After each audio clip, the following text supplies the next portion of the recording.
Hillary Times. The Hillary Times. Hillary Times. The Hillary Times. The Hillary Times. The Hillary Times. Hillary Times. Hillary Times. Hillary Times. Hillary Times. Welcome to the latest episode of the Hillary Times. दोस्तों, आज हमारे साथ एक ऐसे personality हैं जो हरियाणा की मिट्टी से उठकर थिएटर और सिनेमा की दुनिया पर छा गए। National award winning Haryanvi film सतरंगी के डायरेक्टर भी हैं। जी टीवी के फूलों के रंग से इन्होंने अपनी स्टार्टिंग की। लेफ्ट राइट लेफ्ट, दिल मिल गए और मिले जब हम तुम जैसे आइकॉनिक टीवी शोज और रंगीली जैसी शानदार फिल्में देने वाले एक बेहतरीन डायरेक्टर भी है। सिर्फ कैमरे के पीछे ही नहीं, कैमरे के आगे भी इन्होंने खास करके हिना से लेकर हालिया रिलीज फिल्म मेट्रो, इन दिनों बॉर्डर 2 और अनेक फिल्मों में इन्होंने अपनी एक्टिंग के जौहर दिखाए हैं। तो आइए हम उनसे सीधे बात करते हैं और ये हमारे लिए प्राउड मोमेंट है कि वो आज हमारे साथ इस पॉडकास्ट में अवेलेबल है। तो वेलकम करते हैं, स्वागत करते हैं संदीप शर्मा जी का। सर नमस्ते। नमस्कार भाई, नमस्कार। सर, आपकी हिंदी फिल्मों ने समाज में एक मैसेज दिया और वो मैसेज ये है, कई फिल्मों में हमने देखा फैमिली ड्रामा में कि जो हीरो होता है, एक्टर होता है, तो उसके माँ बाप जब वो आते हैं शहर में, गांव से, वो किसान होते हैं, तो उनको इंट्रोड्यूस कराने में पार्टी में वो हिचकिचाता है। और कहीं ना कहीं ये मैसेज हमारे जनमानस में बैठ गई कि किसान हैं, टीचर हैं, तो थोड़े कमजोर वर्ग के हैं। मगर आपने तो झंडा गाड़ दिया, किसान के बेटा, नेशनल अवार्ड फिल्म के डायरेक्टर, विनिंग डायरेक्टर। तो ये कैसा लगा, कैसे हुआ, क्या ये जर्नी आसान थी? आपने सोचा था? आपके पेरेंट्स ने सोचा था?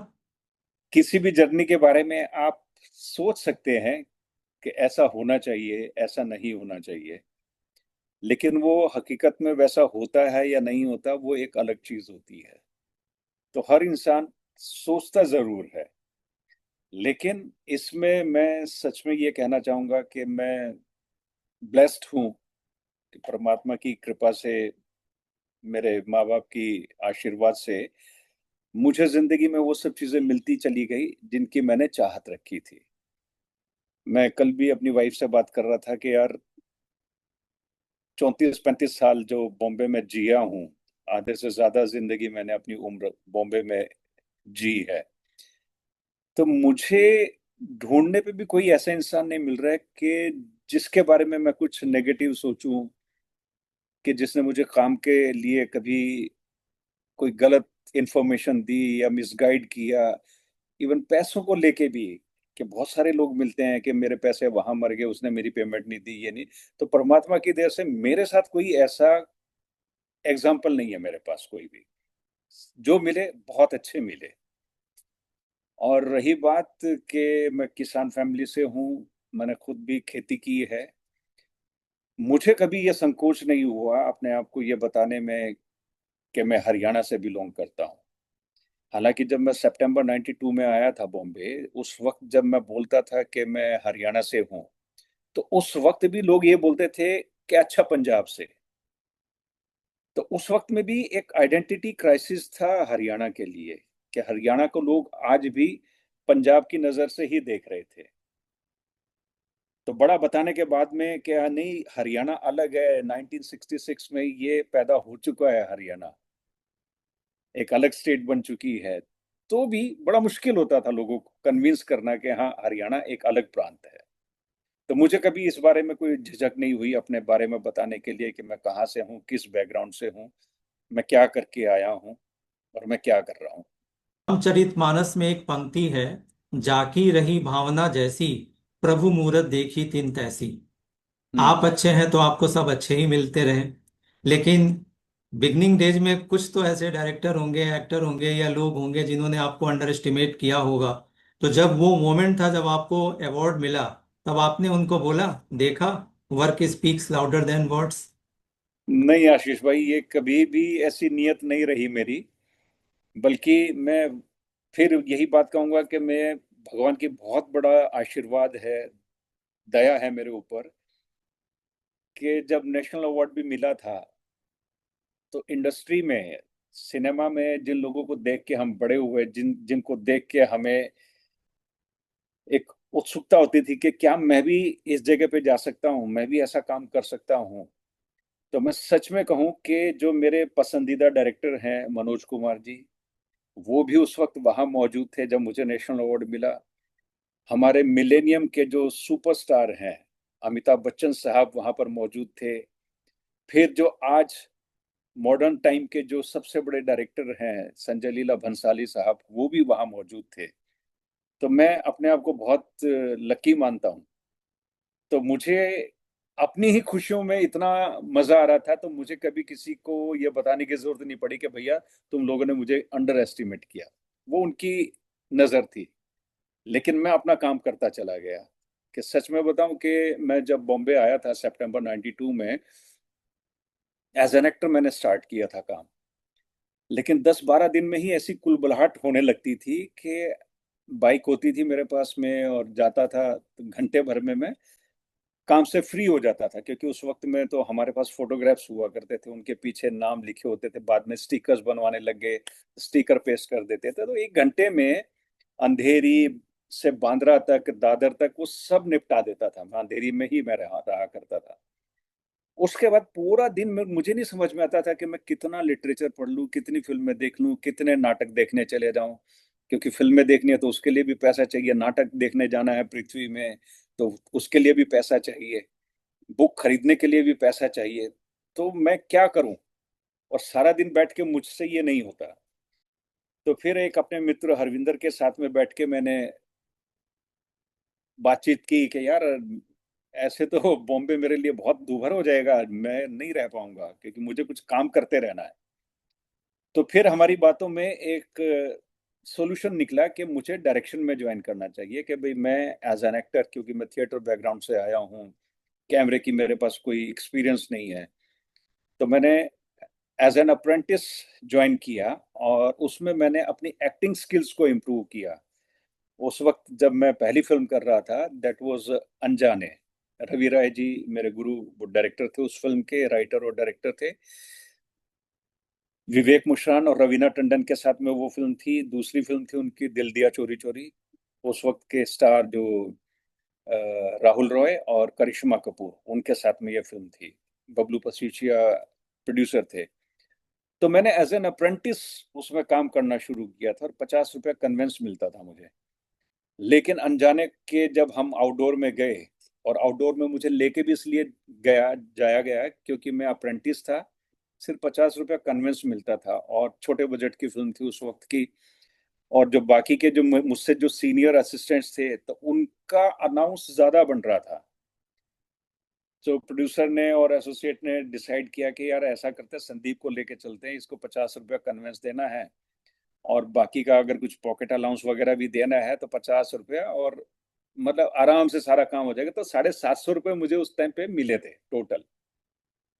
और वो करके, लेकिन उन 10 दिनों में मैंने इतना काम सीख लिया था, क्लैप देने से लेके कंटिन्यूटी लिखना, आर्टिस्ट के साथ कैसे बात करनी है, उनको क्यूज कैसे देने हैं, या उनको मार्क भी बताना है तो किस तरीके से बताना है।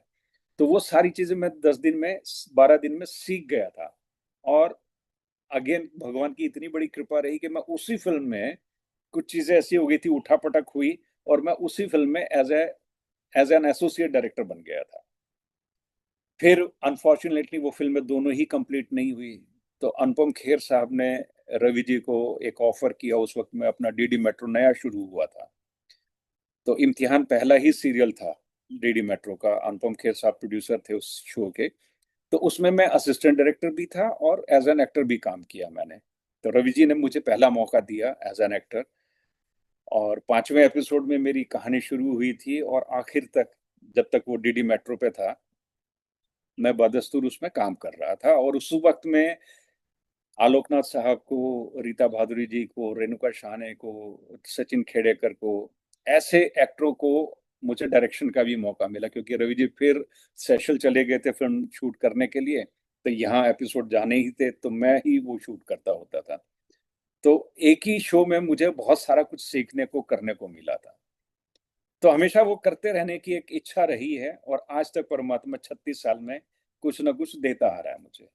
तो दोस्तों, और खास करके आजकल के जो जेनजी हैं, जो इस बात से अपने लाइफ को एंड कर दे रहे हैं, गिव अप कर दे रहे हैं कि 12वीं में उनके मार्क्स कम आए हैं, या कैसे करें, उनके लाइक्स कम हो गए, सब्सक्राइबर कम हो गए, और बड़ा छोटी छोटी बातों पे अपनी जिंदगी को खत्म कर ले रहे हैं। और अगर आप मोटिवेशनल स्पीकर को ढूंढ रहे हैं, तो आप इस पॉडकास्ट में संदीप शर्मा जी को देख सकते हैं, सुन सकते हैं, समझ सकते हैं कि वो कहाँ से चले, किस मुकाम को हासिल किया। ये पॉडकास्ट शायद आपके जीवन को बदल सकता है। और आप ये भी देखिए कि वो हरियाणा से चले, मुंबई पहुंचे, आज एक बेहद खास नाम है। और मेरे जैसा साधारण आदमी अगर उन तक पहुंच सकता है, कुछ हो सकता है, आपका भी कुछ हो सकता है, तो आप अपनी लाइफ को एंड मत करिए। सर, आप मनोज कुमार जी के फैन हैं, आपके फेवरेट एक्टर हैं। और मनोज कुमार जी का एक बेहद खास अंदाज है, वो ऐसे रखते थे अपने फेस को, कैमरे के आगे, कैमरे के पीछे वो भी रहे। उनकी एक फिल्म देखी थी मैंने, संतोष। तो उसमें एक गाना था कि बताओ तुम्हें प्यार कैसे करूं, मुझे प्यार करने की आदत नहीं।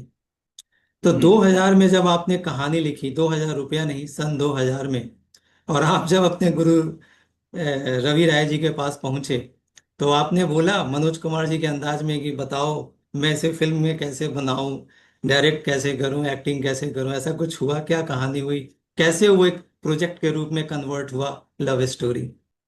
एक्चुअली 97 में मैंने पहली कहानी लिखनी शुरू की थी। 92 में रवि जी की शागिर्दगी में आया मैं, और रवि जी सेट पे ही अपने सीन्स लिखा करते थे। और मेरे लिए वो बड़ा चमत्कार था, क्योंकि मैंने राइटर क्या होता है, कैसे लिखता है, क्या मूड होता है उसका, ये कभी अंदाजा ही नहीं था मुझे। लेकिन रवि जी को रूबरू जब देखा कि आते थे, और उस वक्त में तो वाइट पेपर हुआ करते थे, लाइनदार भी नहीं, प्लेन पेपर्स हुआ करते थे। अपना जो क्लिप बोर्ड हुआ करता था, जो हम पहले एग्जाम देने जाया करते थे, और पेन लेते थे और नीचे कार्बन कॉपी लगाते थे, तीन तीन चार चार के एक साथ में सीन्स निकल आए। उस वक्त में जेरोक्स भी इतनी नहीं थी। तो वो बैठ के अपना लिखा करते थे, और हम उनको खाली जाते हुए देखते थे, और वो बोलते थे कि संदीप, मेरे को पैड और पेन ला के दे बेटा। लेके जाता था, और जब बाहर आते थे, वो सीन होता था उनके पास, मेरे मैं वो सीन पढ़ता था तो लगता था कि यार ये आदमी ऐसा क्या सोच के गया है, क्या दिमाग में था इनके। अभी तो बाहर खड़े होकर सबसे हंसी मजाक कर रहे थे, अंदर जाते जाते उन्होंने बोला कि मुझे पेन और पेपर दो, मैं सीन लिखता हूँ, और गए और ये सीन लिख के दे दिया उन्होंने। ऐसा कैसे होता है? तो रवि जी से बात कर कर के ये समझ में आया। उन्होंने हमेशा ये इसी बात पे इंसिस्ट किया अपने सभी असिस्टेंट्स को कि आप अगर अच्छे डायरेक्टर्स बनना चाहते हैं, तो अपनी कहानी खुद लिखो। कि जितनी कहानियां आप खुद लिखेंगे, जितना आपको कहानी का पता होगा, उतनी ही अच्छी आप डायरेक्शन करेंगे, उतना ही आपका बहुत काम रिलैक्स हो जाएगा। तो बस वो एक चीज थी जो लिखने पे मुझे ले गई, और मैंने लिखना शुरू किया। और उस वक्त में जी टीवी पर रिश्ते एक प्रोग्राम आया करता था, संडे को एक एपिसोड आता था 45 मिनट का। तो उसके लिए मैंने कहानी लिखी थी, और 97 में मैंने जी टीवी में सबमिट भी की थी, लेकिन ऑलमोस्ट फाइनल हो चुकी थी मेरी कहानी। लेकिन वहाँ कुछ एडमिनिस्ट्रेशन में कुछ उठापटक हुई, तो उससे उनकी कुछ पॉलिसीज चेंज हो गई कि न्यू कमर्स को हम चांस नहीं देंगे, आप अपने खर्चे पे बना के लाओ। तो मैं कि ये बड़ा रिस्की हो जाएगा, तो फिर मैं वो उस कहानी को लेके बैठ गया। 2000 में फिर रवि जी को कहानी की जरूरत थी। तो रवि जी ने जब मुझे बताया भी था कि यार संदीप, मैं कहानी ढूंढ रहा हूँ, मैं क्या कमाल कर रहे हो, आप कहानी ढूंढ रहे हो, आप तो खजाना हो कहानियों का। कहते बेटा, होता है कभी कभी, नहीं होती है अपने खजाने में वो चीज। तो मैं क्या सर, मेरे पास एक कहानी है जो 97 में मैंने लिखी थी और सबमिट भी की थी और थ्रू भी हो गई थी, लेकिन कुछ वजहों से वो नहीं बनी। कहते मुझे दे। तो उस वक्त वो कागज पे ही लिखी हुई कहानी थी, मैंने जाके रवि जी को दी, और 15वें 16 दिन में तो कहानी शुरू हो गई थी, शूट करनी, शूटिंग स्टार्ट हो गई थी। तो जैसे ही वो कहानी टेलीकास्ट हुई, तो मैं उस वक्त में रेत का दरिया सीरियल था जो सहारा पे आता था, राजू खेर साहब उसके डायरेक्टर प्रोड्यूसर थे। तो मैं वो एज एन एक्टर शूट कर रहा था। तो मैंने अपने डायरेक्टर साहब से बोला कि सर, मेरी कहानी आज पहली कहानी मेरी टेलीकास्ट हो रही है, मैं जाके देखना चाहता हूँ। तो पास में ही वहाँ स्टूडियो के बाहर सायन में हमारा स्टूडियो था। तो पास में ही एक पनवाड़ी की दुकान थी, उस दुकान पे जाके मैं आराम से खड़े होके कहानी देख रहा था अपनी। तो वो पहली बार रिटन बाय संदीप शर्मा आया था।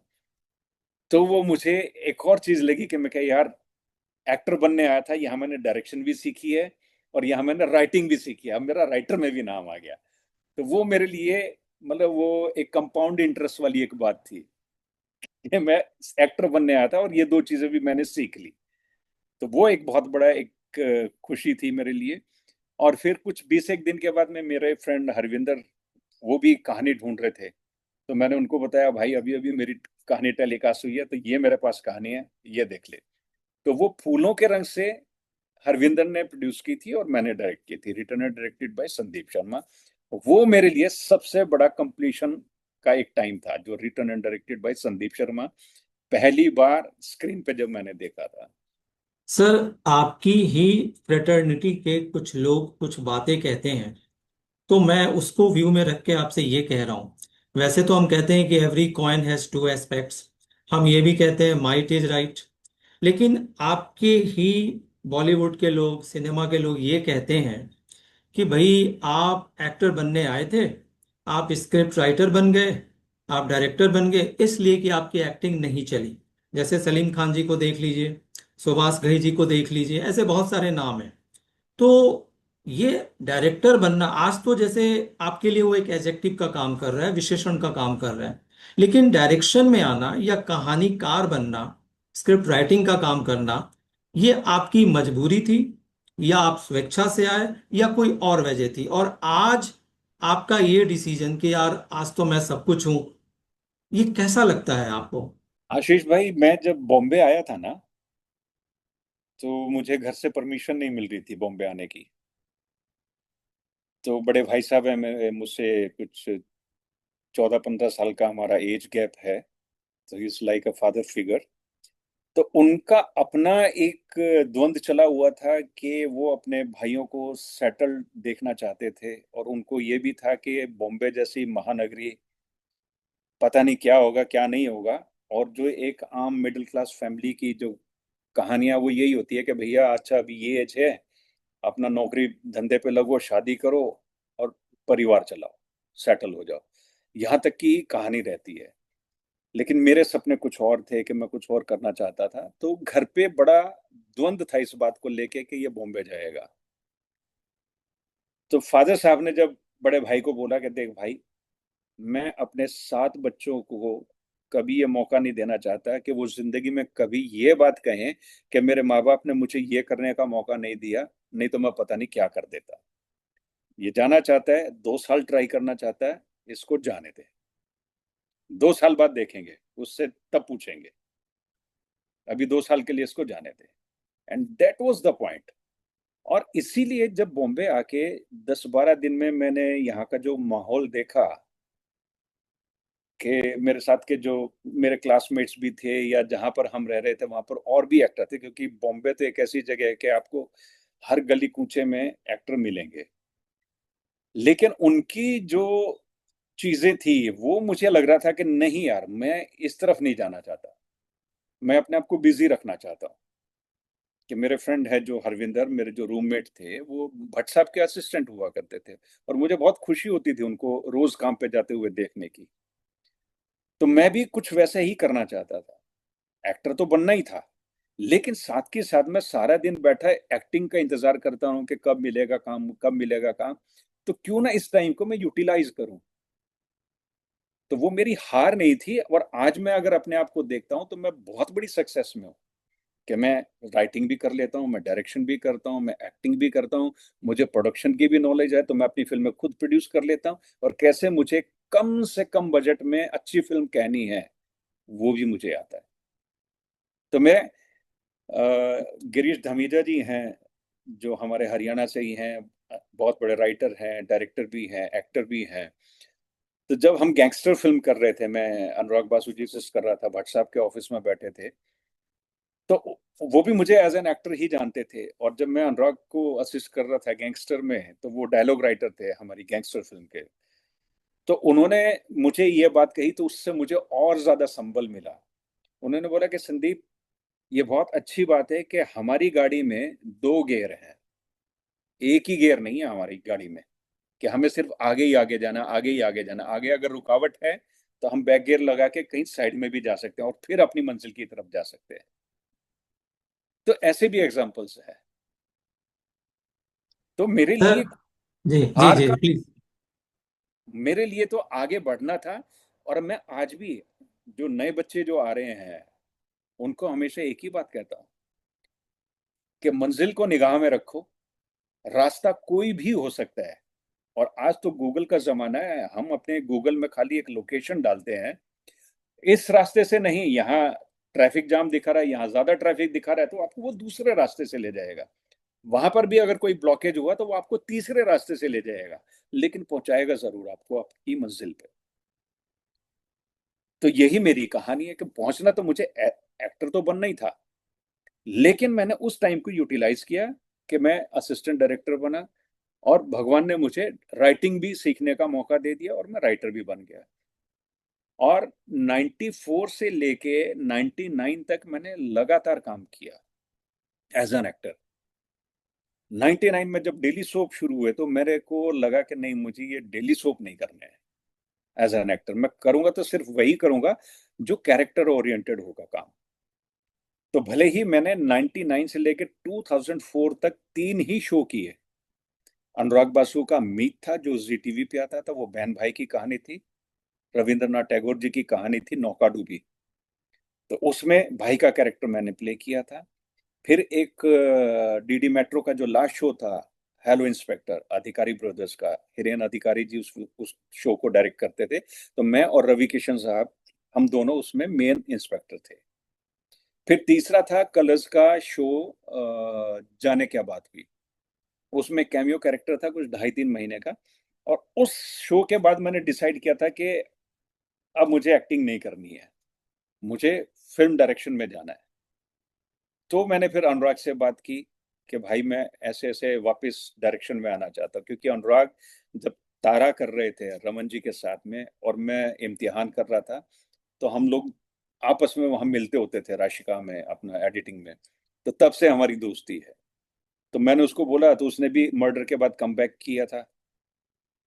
और मैंने उनके साथ में गैंगस्टर और लाइफ इन अ मेट्रो 2 फिल्में की थी। और मेट्रो के दौरान ही अनुराग ने मेरे को बोल दिया था कि सैंडी ये तेरी लास्ट फिल्म है, अभी तू डायरेक्टर बनेगा।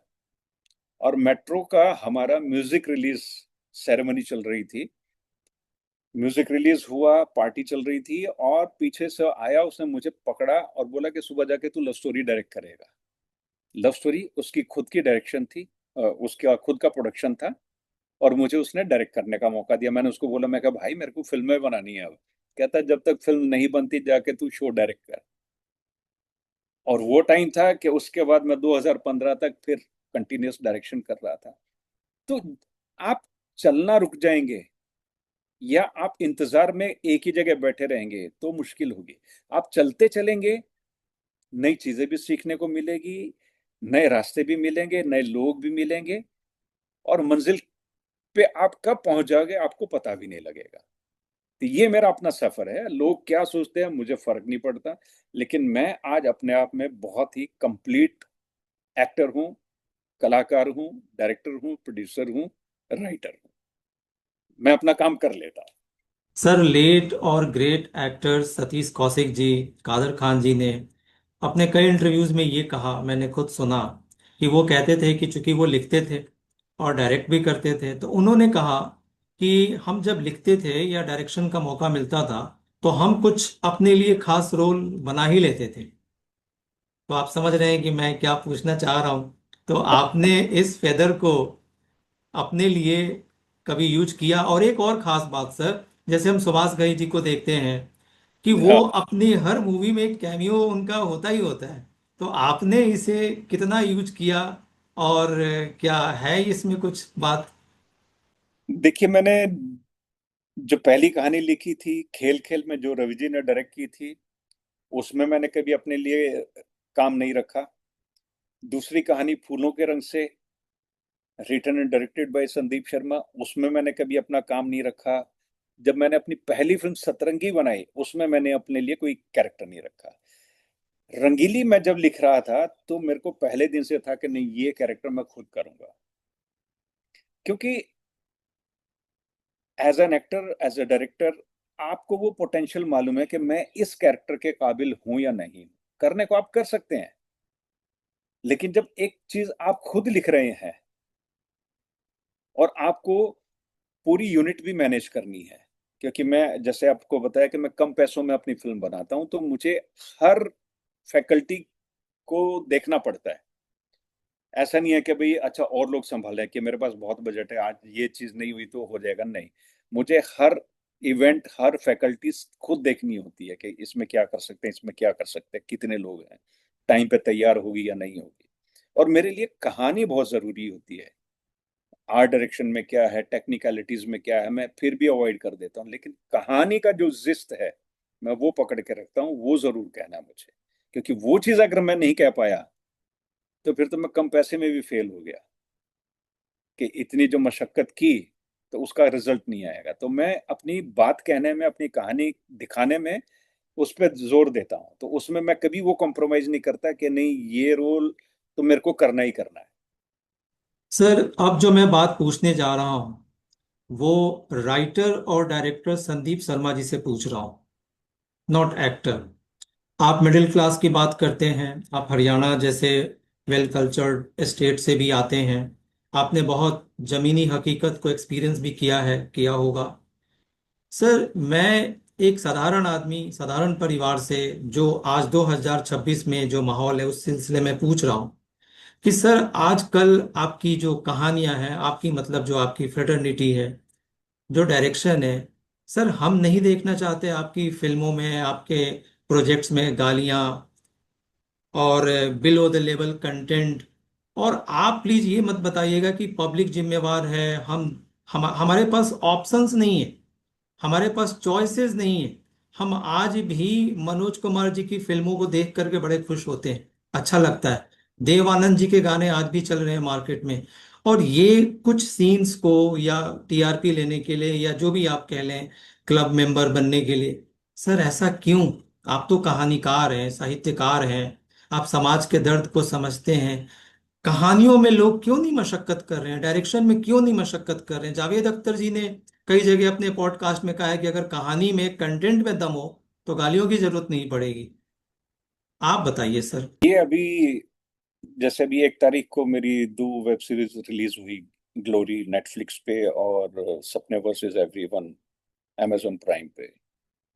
तो अभी कई लोगों के फोन आते हैं, तो बात कर रहे थे। तो एक मेरे सीनियर है पुणेंदु शेखर जी, जो राइटर हैं बालिका वधू, जिन्होंने लिखा था और जी टीवी में भी अच्छी पोस्ट पे थे कंटेंट में।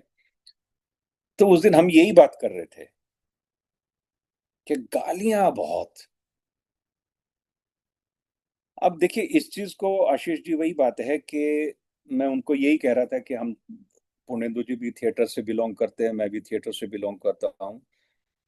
तो हम बचपन से ये चीज सुनते आ रहे हैं कि जो मंच है, स्टेज जो है, थिएटर जो है और सिनेमा जो है, वो समाज का आईना है। या इसको वाइस वर्सा भी कह सकते हैं कि भाई सिनेमा समाज का आईना है या समाज सिनेमा का आईना है।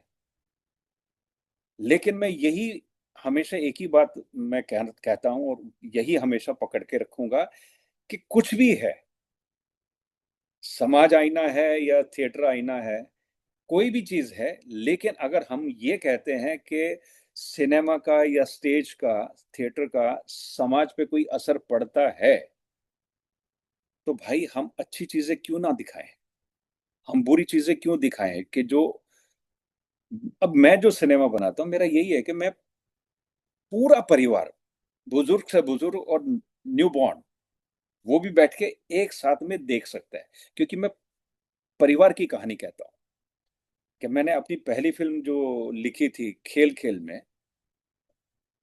जो रवि जी ने डायरेक्ट की थी, वो एक बाप बेटी की कहानी है कि बाप को जब ये पता लगता है कि उसकी बेटी 3 साल से प्यार में है, और बाप कहता है कि यार ये कैसा प्यार है कि घर में प्यार का फूल खिला हुआ है और साली किसी को भी महक नहीं है, ऐसा कैसा फूल है? तो वो उसके प्यार में मसाला लाने के लिए, उसको क्रिस्पी बनाने के लिए, उस प्यार की ललक को, तड़प को पैदा करने के लिए किस तरीके के वो खेल खेलता है। और एक टाइम ऐसा आ जाता है कि जब बेटी अपने बॉयफ्रेंड से मिलने के लिए तड़पने लगती है, कहता अब ये प्यार का मजा आया है।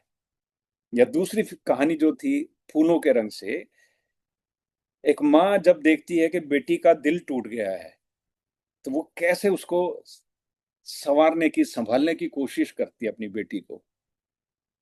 तो एक दिन एक फैमिली फ्रेंड का बेटा भी आ जाता है कि उसकी जॉब यहाँ लग गई है, तो वो कुछ दिन यहाँ ठहरेगा।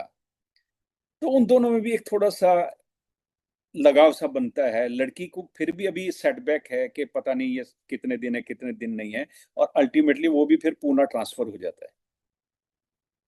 और अब घर पे उसको फूल मिलने लगे हैं, लड़की को। लड़की सोचती है कि वो भेज रहा है, और कुछ दिन के बाद में माँ की मौत हो जाती है। और वो 13वीं का टाइम है, और वहां पर सब बैठे हैं, और अचानक कोई दरवाजे पे आता है। वो बोलता है कि जी वो फूलों के पैसे लेने थे, माँ जी रोज बुके भिजवाया करती थी। सो उस वक्त में बेटी को पता लगता था कि अच्छा ये माँ मेरे लिए ऐसा कर रही थी। तो मैं ऐसी कहानियां कहने का शौकीन हूँ। सतरंगी जो मेरी कहानी है, बाप बेटी की कहानी है, कि हरियाणा जहाँ ह्यूमन फेटिसाइड्स का रेशो ज्यादा था, तो ऐसे धरातल पे एक बेटी, जो एक सिंगल बाप ने बेटे और बेटी को पढ़ा लिखा के अपने लायक बना दिया, और जब बेटी की शादी से पहले बेटी को पता लगता है कि मेरे भाई ने मेरे बाप के साथ में ऐसा कर दिया है, और अब मैं भी शादी करके अभी निकल गई, तो बाप मर जाएगा, वो अकेला है।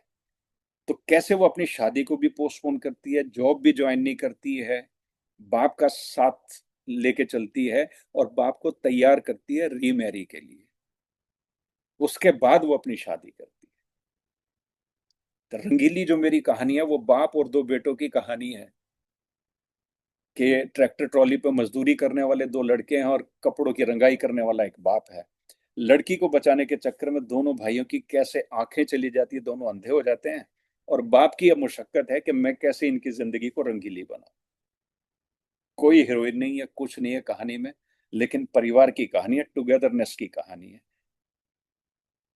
तो ऐसी कहानियां मैं भी कहता हूँ। तो मैं तो उस तरफ मानता ही नहीं हूँ कि धुरंधर है, बहुत बड़ी फिल्म है, बहुत बढ़िया फिल्म है, बहुत अच्छा बिजनेस की है, हमारे हिंदुस्तान की ग्लोरी के लिए बहुत कमाल की फिल्म है। लेकिन जो वायलेंस है वो देख के मेरा भी मन दहलता है कि क्यों हम ऐसी चीजें दिखा रहे हैं, क्यों लोगों को हम बता रहे हैं कि अच्छा वायलेंस ऐसे भी हो सकता है भैया, किसी का सर कलम करना तो ऐसे भी हो सकता है, किसी को ऐसे भी उड़ाया जा सकता है। आपकी बातें सुन करके मुझे मुंशी प्रेमचंद जी की याद आ गई, फणीश्वर नाथ रेणु जी की याद आ गई, जिन पर शैलेंद्र जी ने एक फिल्म बनाई थी, तीसरी कसम। और उसका क्या हश्र हुआ था, वो उनकी जान भी चली गई, जैसा कि हमें पढ़ने से पता चलता है, लेकिन आज भी हम इन कृतियों को याद करते हैं। मुंशी प्रेमचंद कलम के सिपाही आज किसी परिचय के मोहताज नहीं है। तो वो लोग अभागे हैं, अनफॉर्चुनेट हैं, जो आपकी फिल्मों को, आपकी कहानियों को, कृतियों को नहीं देख रहे हैं। तो मैं तो कम से कम आपको, समाज के तरफ से, आम आदमी की तरफ से आपको धन्यवाद करूंगा कि कम से कम आप इस रैट रेस में शामिल नहीं हैं। हम आपके कृतज्ञ रहेंगे, भारत आपका कृतज्ञ रहेगा। Thank you. सर, तो वैसे तो आपका जो जीवन है, करियर है, इस पर मैं आपसे 100 150 भी क्वेश्चन पूछूं तो कम है। और आपका जो व्यक्तित्व है सूरज को दिया दिखाने के समान है। लेकिन समय की कमी को देखते हुए मैं आपसे एक आखिरी बात कहना चाहूंगा कि हम सब आजकल बड़े हेक्टिक लाइफ शेड्यूल को फॉलो कर रहे हैं, और कई बार ऐसा लगता है कि उतना हेक्टिक है नहीं जितना हमने बना लिया है। और फिर भी इस माहौल में हम थोड़ा समय निकाल ही लेते हैं अपने मनोरंजन के लिए। तो आप सर, आपसे आखिरी बात ये पूछना है कि आप किस तरीके के गाने सुनते हैं? रेडियो पे सुनते हैं, टीवी पे सुनते हैं, अपनी फिल्मों के सुनते हैं, किसी और के सुनते हैं? और कोई खास गाना जिसकी 2 लाइनें आप गुनगुना सकें? गुनगुना सके? अरे बाप रे। देखिए गाने तो वही जो आपने शुरू में बात कही थी, आज भी पुराने गाने ही कानों में बजते हैं। अब डेलिबरेटली मैंने पिछले कुछ 2 1 महीने से नए लोगों को सुनना शुरू किया है। अरिजीत इतने बड़े सिंगर हैं, सब लोग बात करते हैं, अब उनको मैंने सुनना शुरू किया है।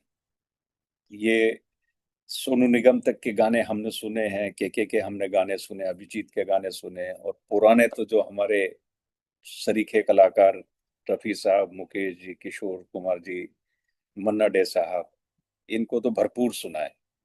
तो अब वो थोड़ा सा टेस्ट चेंज करने लगा हूँ कि हाँ अच्छा अभी नए क्या है, क्योंकि अब मैं थोड़ी सी बहुत सारे कामों से मैं निवृत्त भी हो गया हूँ।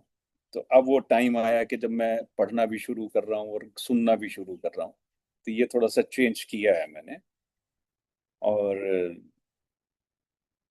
जो फेवरेट गाने की अगर आप बात कहें तो वो वही गाना है किशोरदा का कि जिंदगी के सफर में गुजर जाते हैं जो मकाम, वो फिर नहीं आते। नहीं आते सर, आपसे निवेदन है कि आप थोड़ा गुनगुना के आप सुनाइए। बहुत बेसुरा हूँ भाई। कोई बात नहीं सर। जिंदगी के सफर में गुजर जाते हैं जो मकाम, वो फिर नहीं आते, वो फिर नहीं आते।